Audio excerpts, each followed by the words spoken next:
Fala galerinha, beleza? Esse é o Game na área, trazendo mais um vídeo de GTA V online.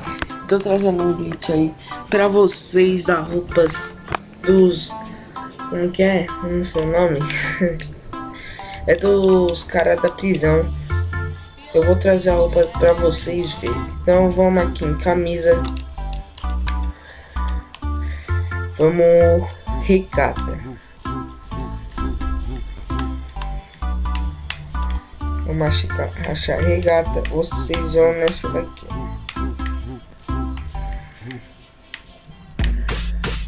Regata branca. Eu tô com esse negócio aqui, mas eu vai tirar daqui a pouco. Aí eu venho aqui, venho calça a última. Calma aí, vocês vão colocar nessa daqui, ó. Deixa eu tirar isso daqui.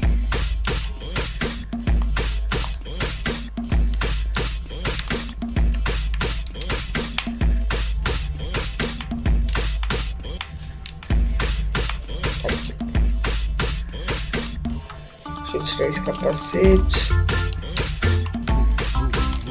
Acessórios.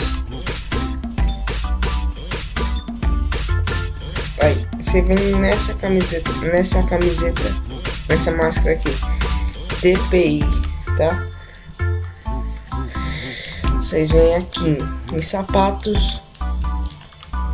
Vocês vêm em chinelo. Vocês vêm nesse daqui, ó. Preto. Chinelo florista cinza. Vocês vêm nele e pronto. Essa é a roupa da prisão, dos caras da prisão, tá?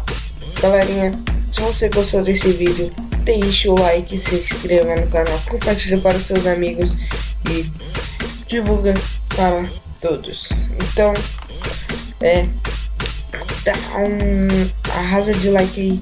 Se você também não quiser glitch aí, na outra semana agora, acho que é nessa semana agora, vai ter 5 vídeos nas meio-dia, tá beleza, galera?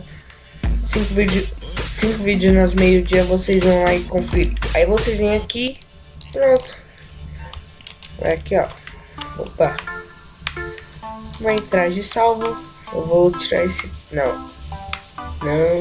Aqui, editar só. Você vai nesse aqui. Calma aí que eu esqueci qual é o traje. É o 5. Tá. Você vai no. Eu vou aqui no 5 excluir.